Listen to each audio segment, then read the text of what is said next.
this is not a phrase that would have come out of the mouth of President Joe Biden, even while he's been President Joe Biden. So we'll jump over to televised mental institution known as MSNBC, and Jen Psaki, who of course purports to be a journalist but is actually an activist.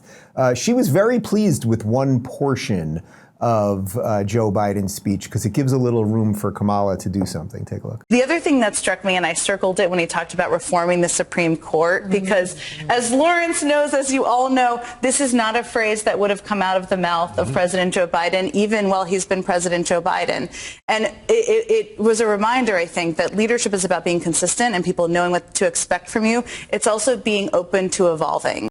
My God. I mean, they're saying the quiet part out loud that Joe Biden himself, if his brain was still in his head, would never be for expanding the Supreme Court, but he's handing the reins away, and now that she's basically saying that's exactly what Kamala is going to do. I take it that doesn't surprise you very much.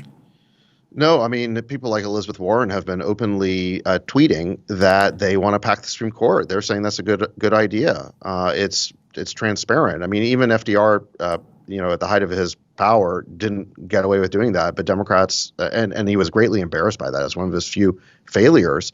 But Democrats are just openly advocating for this. I mean, packing the Supreme Court, first of all, it would destroy the Supreme Court. I guess we have 9 justices. If they increase the number up to, say, 13, then when the Republicans get control, won't they want to boost it to 20 and so on? You'll just ruin the court. It's one of the last functioning institutions in our democracy, and they want to undermine it and destroy it.